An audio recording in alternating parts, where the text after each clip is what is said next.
تاکہ ہم تیری آیتوں کی اتباع کرتے. تو اللہ تعالیٰ نے اس کا جواب دیا یہاں کہ ہم نے اسی لیے رسولوں کو بھیجا ہے. اس کے بعد اللہ تعالیٰ نے فرمایا لیکن اللہ یشہد بما انزل الیک انزلہ بعلم.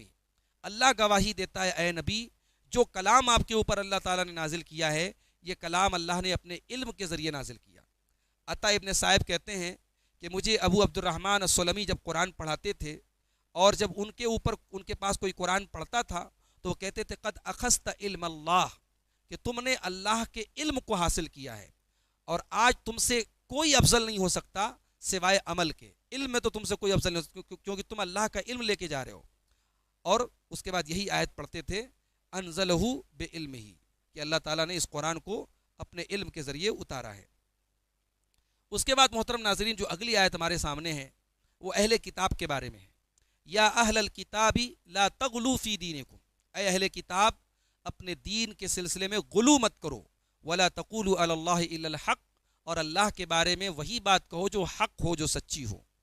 دین کے اندر جو غلو ہوتا ہے وہ دین کے اندر جو مطلوبہ حد ہے اس حد سے تجاوز کرنے کا نام ہے. تو یہودیوں کو سے مطالبہ کیا گیا تھا کہ وہ تورات کی اتباع کرے اور اپنے رسول سے محبت کرے، لیکن انہوں نے حد سے تجاوز کیا، رسولوں سے بغض کیا اور تورات کا انہوں نے کے اندر تحریف کی، اور ہمارے آخری نبی محمد صلی اللہ علیہ وسلم کا بھی انہوں نے انکار کیا. تو اس طریقے سے انہوں نے غلو سے کام لیا. اس کے بعد جو ہے سورہ مائدہ شروع ہوتی ہے اور سورہ مائدہ کی اسٹارٹنگ میں اللہ تعالیٰ نے فرمایا وَتَعَاوَنُوا عَلَى الْبِرِّ وَالتَّقْوَى وَلَا تَعَاوَنُوا عَلَى الْإِثْمِ وَالْعُدْوَانِ. نیکی اور تقوی کے کاموں میں ایک دوسرے کی مدد کرو اور گناہ اور زیادتی کے کاموں میں ایک دوسرے کی مدد مت کرو. تو یہاں اللہ تعالیٰ نے تحلیہ اور تخلیہ دونوں کو جمع کر دیا ہے، یعنی ہمیں کیا چیز اپنانا ہے وہ بھی بتا دیا اور کس چیز سے اپنے آپ کو خالی کرنا ہے وہ بھی بتا دیا. ہمیں کبھی بھی برائی کے کام میں اور زیادتی کے کام میں کسی کی مدد نہیں کرنا ہے اور ہمیشہ نیکی اور تقوی کے کاموں میں ایک دوسرے کی مدد کرنا ہے. اچھا، دو چیزوں میں اللہ تعالیٰ نے مدد کرنے کا حکم دیا، بر اور تقوی. تو تقوی میں اللہ تعالیٰ راضی ہوتا ہے اور بر کا مطلب لوگوں کے ساتھ حسن سلوک، اس سے لوگ راضی ہوتے ہیں. تو ان دونوں کو اگر انسان اپنا لے تو اللہ بھی راضی ہو جائے گا اور لوگ بھی راضی ہو جائیں گے. اس کے بعد اللہ تعالیٰ نے حرام چیزوں کی فہرست بیان کی. فرمایا حرمت علیکم المیتۃ والدم ولحم الخنزیر، تمہارے اوپر حرام ہے مردار اور خون اور سور کا گوشت. وما اہل لغیر اللہ بہ، اور وہ چیز جس پر غیر اللہ کا نام لیا گیا ہو. والمنخنقۃ والموقوذۃ والمتردیۃ والنطیحۃ، اور وہ جانور جو دم گھٹ کر کے مرا ہو، وہ جانور جو چوٹ لگنے سے مرا ہو، وہ جانور جو گر کر کے مرا ہو، وہ جانور جو سینگ لگنے سے مرا ہو. وما اکل السبع، اور وہ جانور جسے کسی درندے نے کھایا ہو. الا ما زکیتم، سوائے اس جانور کے جس کو تم اللہ کے نام سے ذبح کرو. وما ذبح علی النصب، اور وہ جانور جو آستانوں پر غیر اللہ کے آستانوں پر ذبح کیے جائیں وہ بھی تم پر حرام ہے. وان تستقسموا بالازلام، اور پانسے کے تیروں کے ذریعے تم قسمت کا حال معلوم کرو، یہ بھی تمہارے اوپر حرام ہے. تو یہاں اللہ تعالیٰ نے جتنی چیزوں کو حرام قرار دیا ہے ہم غور کریں تو میڈیکلی بھی جو جانور جو ہے اس طریقے سے مرتے ہیں ان کا اگر ہم مردار جانوروں کا گوشت کھائیں گے تو ہمارے بدن کے لیے بھی نقصان دہ ہے. لیکن جب ہم شرعی طریقے سے جانور کو ذبح کرتے ہیں تو اس کے اندر سے سارا جو خون ہوتا ہے وہ بہہ جاتا ہے اور اس کا گوشت جو ہے وہ ہمارے لیے مفید بن جاتا ہے. تو شریعت نے جن چیزوں کو حرام قرار دیا ہے وہ حقیقت میں ہمارے لیے بہت نقصان دہ ہیں. اس کے بعد وہ آیت ہمارے سامنے آتی ہے جس میں تکمیل دین کا اعلان ہوا ہے. الیوم اکملت لکم دینکم واتممت علیکم نعمتی ورضیت لکم الاسلام دینا، آج میں نے تمہارے لیے تمہارے دین کو مکمل کر دیا، اپنی نعمت تم پر تمام کر دی اور اسلام کو ایک دین کی حیثیت سے تمہارے لیے پسند کر لیا. جب یہ آیت نازل ہوئی تو حضرت عمر فاروق رضی اللہ تعالیٰ عنہ رونے لگے. تو اللہ کے نبی صلی اللہ علیہ وسلم نے پوچھا کہ ما یبکی کا یا عمر، اے عمر کیوں رو رہے ہو؟ تو انہوں نے کہا کہ اے اللہ کے نبی مجھے اس چیز نے رلا دیا کہ انا کننا فی زیادت دیننا، کہ اب تک ہم اپنے دین کی زیادتی میں تھے، دین میں دن بدن اضافہ ہو رہا تھا. فاما اذا کملا، لیکن اب جب دین مکمل ہو گیا فانہ لم یکمل شیء قط الا نقصا، تو جب کوئی چیز مکمل ہو جاتی ہے تو پھر اس پہ نقص آتا ہے، یعنی اب تو ہماری دینداری میں کمی آئے گی، اب تو دین مکمل ہو گیا. تو اللہ کے نبی نے فرمایا صدقتا، تم صحیح بول رہے ہو. اس کے بعد اگلی جو آیت ہمارے سامنے آتی ہے اللہ نے فرمایا کہ وما علمتم من الجوارح مکلبین تعلمونہن مما علمکم اللہ فکلوا مما امسکنا علیکم، کہ جن شکاری جانوروں کو تم نے سدھایا ہوا ہے اور ان کو تم سکھاتے ہو اس چیز میں سے جو اللہ نے تم کو سکھایا ہے. یعنی شکاری جانور چاہے وہ کتا ہو یا کوئی اور جانور ہو, ان کے ذریعے سے حلال جانوروں کا شکار کروایا جائے اور بسم اللہ پڑھ کے ان کو چھوڑا جائے, اور وہ ٹرینڈ ہوں. ٹرینڈ کا مطلب یہ ہے کہ شکاری جانور جب ٹرینڈ ہوتا ہے تو وہ کبھی بھی حملہ کرنے کے بعد اس کو جانور کو قتل نہیں کرتا ہے, مارتا نہیں, خود اس میں سے کھاتا نہیں ہے. تو اس طریقے سے اللہ تعالیٰ نے کہا کہ جن کو تم نے اللہ کے علم کے مطابق تعلیم دی ہے, ٹریننگ دی ہے, ان کے شکار کیے ہوئے جانوروں کو تم کھا سکتے ہو. فَكُلُوا مِمَّا أَمْسَكْنَا عَلَيْكُمْ, وہ شکاری جانور جو تمہارے لیے روک کے رکھیں تم اس میں سے کھا سکتے ہو. تو اس آیت سے پتہ چلا کہ عالم کو اللہ تعالیٰ کے ہاں جو مقام حاصل ہے وہ جاہل کو حاصل نہیں ہے. اس لیے کہ کتا بھی جب اس کے پاس علم آ جائے تو پھر وہ عام کتوں کی طرح نہیں ہے, عام کتوں کے اوپر اس کو ایک فضیلت حاصل ہو جاتی ہے.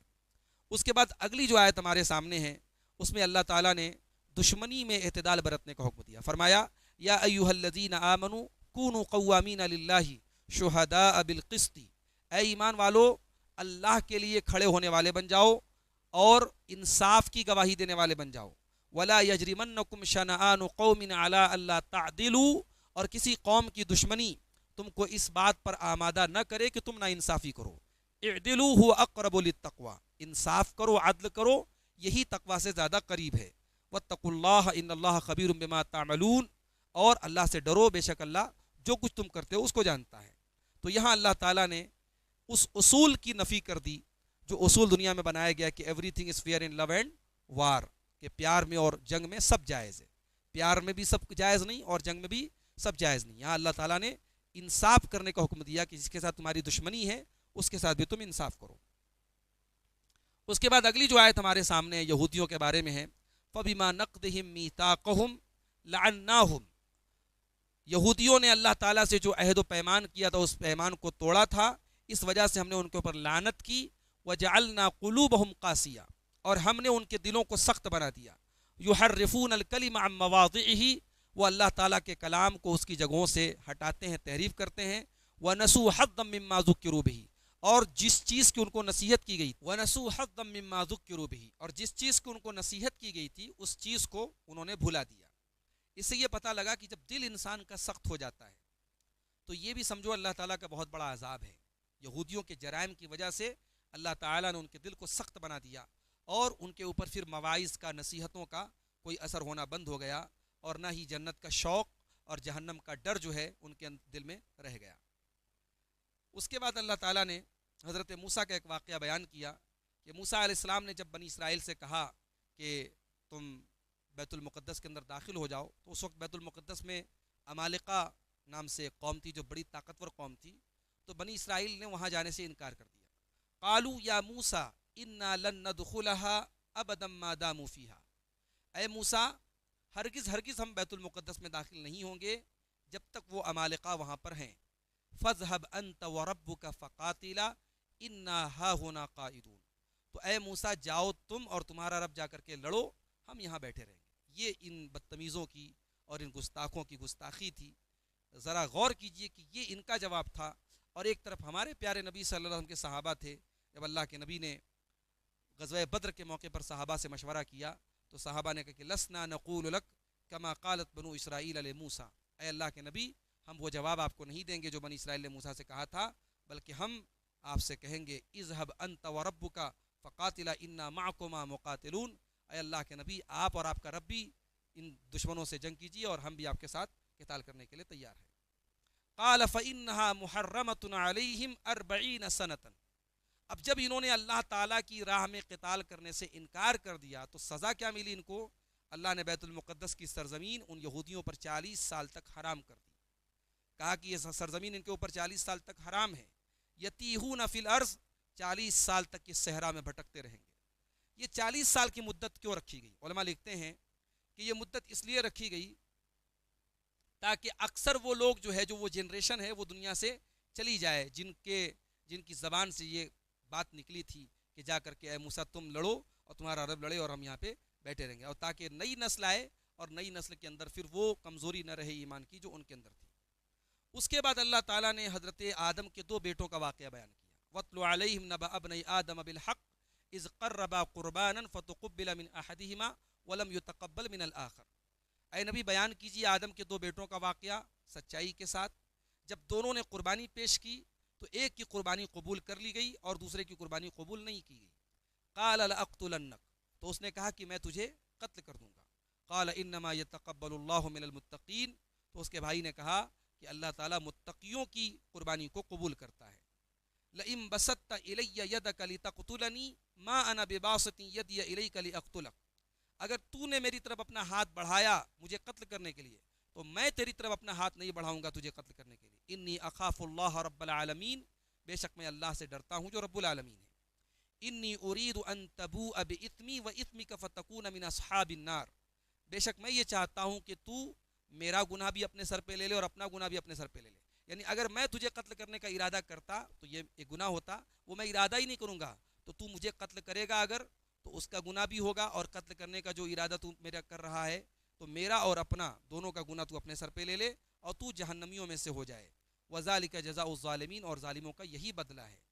فطوعت له نفسه قتل اخی فقتله فاصبح من الخاسرین، تو اس کے نفس نے اس کے لیے اپنے بھائی کے قتل کو اس کی نظروں میں اچھا بنا دیا اور اس نے اپنے بھائی کو قتل کر دیا. یعنی قابیل، دونوں بھائیوں کا جو نام بتایا گیا علماء تفسیر نے لکھا ہے حابیل اور قابیل، تو قابیل نے اپنے بھائی حابیل کو قتل کر دیا. فاصبح من الخاسرین، اور اس طریقے سے وہ خسارہ اٹھانے والوں میں سے ہو گیا. فبعث اللہ غرابا یبحث فی الارض، تو اللہ تعالیٰ نے کوے کو بھیجا جو زمین میں جا کر کے تلاش کرے، لیریہ کیف یواری سوءۃ اخیہ، تاکہ قابل کو دکھائے کہ وہ اپنے بھائی کی لاش کو کیسے چھپائے گا. قال یا ویلتا اعجزت ان اکون مثل ھذا الغراب، تو قابل نے کہا کہ ہائے میری بربادی، کیا میں اس کوے کے جیسا ہونے سے بھی عاجز ہو گیا. فاواری سوءۃ اخی، اور میں اس کوے کی طرح اپنے بھائی کی لاش کو نہیں چھپا سکا. فاصبح من النادمین، تو وہ نادم ہو گیا اور شرمندہ ہو گیا. اس واقعے سے یہ معلوم ہوا کہ حسد بہت خطرناک چیز ہے. دنیا کا پہلا جو قتل ہوا وہ اسی حسد کی وجہ سے ہوا. اور یہ بھی پتہ چلا کہ اللہ تعالیٰ کے یہاں جو اعمال صالحہ قبول ہوتے ہیں وہ اللہ تعالیٰ تقویٰ کی بنیاد پر قبول کرتا ہے. آپ کا عمل کتنا بڑا ہے یہ میٹر نہیں کرتا، اس کے پیچھے تقویٰ ہے کہ نہیں، اخلاص نہیں، یہ میٹر کرتا ہے. اور یہ بھی معلوم ہوا اس واقعے سے کہ انسان اپنے نفس کی خواہشات سے ہوشیار رہے، ورنہ نفس اس کو ہمیشہ غلط کاموں پر آمادہ کرتا ہے. قابیل کے نفس نے اس کو آمادہ کیا اپنے بھائی کے قتل پر اور اس نے قتل کر دیا. اس کے بعد اللہ تعالیٰ نے اپنے لیے وسیلہ تلاش کرنے کا حکم دیا. فرمایا یا ایھا الذین آمنوا اتقوا اللہ وابتغوا الیہ الوسیلہ، اے ایمان والو اللہ سے ڈرو اور اللہ کی بارگاہ میں وسیلہ تلاش کرو. ہم لوگ عام طور سے اردو جاننے والے جو وسیلہ کا معنی سمجھتے ہیں وہ سفارش سمجھتے ہیں یا سورس سمجھتے ہیں، لیکن وسیلہ یہاں پہ اللہ کا تقرب حاصل کرنا، اللہ کا قرب حاصل کرنا. تو اللہ کہہ رہا ہے کہ اللہ سے ڈرو اور اللہ کا قرب تلاش کرو. اب اللہ کا قرب کس چیز سے تلاش کریں گے؟ آگے اللہ نے فرمایا وجاہدوا فی سبیلہ، نیک اعمال سے اللہ کا وسیلہ تلاش کرو، اللہ کا قرب تلاش کرو. اور اس میں سے ایک اہم ترین عمل کیا ہے؟ اللہ کی راہ میں جہاد کرنا ہے، لعلکم تفلحون، تاکہ تم کامیاب ہو جاؤ. اس کے بعد اللہ تعالیٰ نے چوری کی حد بیان کی. فرمایا والسارق والسارقۃ فاقطعوا ایدیہما، چوری کرنے والے مرد اور چوری کرنے والی عورت کا ہاتھ کاٹ دو. یہاں قابل غور بات یہ ہے کہ جب زنا کا ذکر آیا تو وہاں اللہ تعالیٰ نے الزانیۃ، زناکار عورت کا ذکر پہلے کیا، اور یہاں چوری کے سلسلے میں مرد کا ذکر پہلے کیا. تو چونکہ مردوں کے اندر مال کی محبت زیادہ ہوتی ہے اور شہوت کا جو معاملہ ہوتا ہے وہ عورتوں کے یہاں زیادہ ہوتا ہے، اس لیے اللہ تعالیٰ نے وہاں زانیہ کا ذکر پہلے کیا اور یہاں ساری کا ذکر پہلے کیا.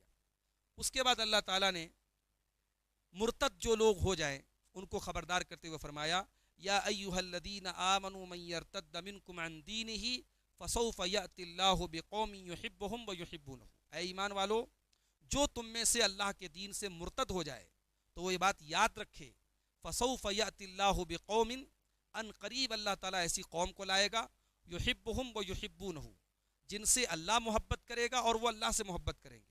اذلۃ علی المؤمنین عزۃ علی الکافرین، اور وہ مومنوں پر نرم ہوں گے اور کافروں پر سخت ہوں گے. یجاہدون فی سبیل اللہ، اور وہ اللہ کی راہ میں جہاد کریں گے. ولا یخافون لومۃ لائم، اور کسی ملامت کرنے والے کی ملامت سے نہیں ڈریں گے. ذالک فضل اللہ یؤتیہ من یشاء، اللہ تعالیٰ کا یہ فضل ہے، اللہ جس کو چاہتا ہے دیتا ہے. واللہ واسع علیم، اللہ تعالیٰ کشادگی والا اور علم والا. اس آیت سے معلوم ہوا کہ سختی کی جگہ سختی اور نرمی کی جگہ نرمی, اللہ کے دشمنوں پر سخت ہونا اور آپس میں رحم دل ہونا, یہ بھی ایمان کی ایک نشانی ہے. اس کے بعد چھٹے پارے کے آخر میں اللہ تعالیٰ نے اپنے رسول کو حکم دیا, یا ایھا الرسول بلغ ما انزل الیک من ربک, اے رسول آپ کو جو نازل کیا گیا آپ کی طرف اس کو آپ پہنچا دیجئے. وَإِن لَّمْ تَفْعَلْ, اور اگر آپ نے ایسا نہیں کیا, فَمَا بَلَّغْتَ رِسَالَتَهُ, تو آپ نے اللہ کی رسالت کا حق ادا نہیں کیا. وَاللَّهُ يَعْصِمُكَ مِنَ النَّاسِ, اور اللہ تعالیٰ آپ کی حفاظت کرے گا لوگوں سے. إِنَّ اللَّهَ لَا يَهْدِي الْقَوْمَ الْكَافِرِينَ, اللہ کافروں کو ہدایت نہیں دیتا. یہ آیت ان روافظ کا رد ہے جو یہ کہتے ہیں کہ قرآن مکمل نہیں ہے اور اصلی قرآن ان کے 12ویں امام کے پاس ہے, اور حضرت عثمان غنی رضی اللہ تعالیٰ عنہ نے جس قرآن پر سب کو جمع کیا, اور جو قرآن حضرت ابوبکر صدیق کے دور میں جمع کیا گیا اور بعد میں حضرت عثمان نے اس کی کاپی بنا کر پورے عالم اسلام میں بٹوائی, اس قرآن کو وہ محرف مانتے ہیں اور کہتے ہیں اس میں بہت ساری آیتیں موجود نہیں ہیں. تو روافظ کے اس عقیدے کا رد ہوتا ہے کہ اگر ایسا ہے تو پھر رسول نے اللہ کا پیغام کہاں پہنچایا؟ رسول نے جو قرآن ہمیں دیا اگر وہ قرآن ہی ہمارے پاس نہیں ہے تو پھر اللہ تعالیٰ کے رسول ہونے کا کیا مطلب ہے؟ اس لیے یہ آیت رد کرتی ہے ان روافظ کا. اور اس کے بعد آخر میں اللہ تعالیٰ نے حضرت عیسیٰ اور ان کی ماں مریم دونوں کی الوہیت پر رد کیا. عیسائی دونوں کو الہ مانتے ہیں, معبود مانتے ہیں, دونوں کا بڑا خوبصورت رد کیا. اللہ نے فرمایا مل مسیح ابن مریم الا رسول, کہ مسیح ابن مریم نہیں ہے مگر ایک رسول. قد خلت من قبلہ الرسل, ان سے پہلے بھی رسول آئے ہیں. وامہ صدیقہ, اور ان کی ماں صدیقہ ہیں, ان کی ماں مریم اللہ کی سچی بندی ہیں. کانا یاکلان الطعام, اور یہ دونوں کھانا کھاتے تھے. دونوں کھانا کھاتے تھے یعنی دونوں محتاج تھے, اور جو رب ہو وہ محتاج نہیں ہو سکتا. تو اس میں عیسائیوں کا بھی رد ہے جو عیسیٰ اور ان کی ماں کو الہ مانتے ہیں, اور یہودیوں کا رد ہے جو حضرت عیسیٰ اور ان کی ماں کو برا بلا کہتے ہیں. اللہ نے ان کا مقام بیان کیا وہ اللہ کے رسول ہیں, اور ان کی ماں کا مقام بیان کیا کہ وہ صدیقہ ہیں. تو یہ چھٹے پارے کی چند آیات تھیں. اللہ تعالیٰ سے دعا ہے تعالیٰ ہم سب کو نیک عمل اچھی سمجھ کی توفیق عطا فرمائے. آمین. وآخر دعوانا الحمدللہ رب العالمین, والسلام علیکم ورحمۃ اللہ.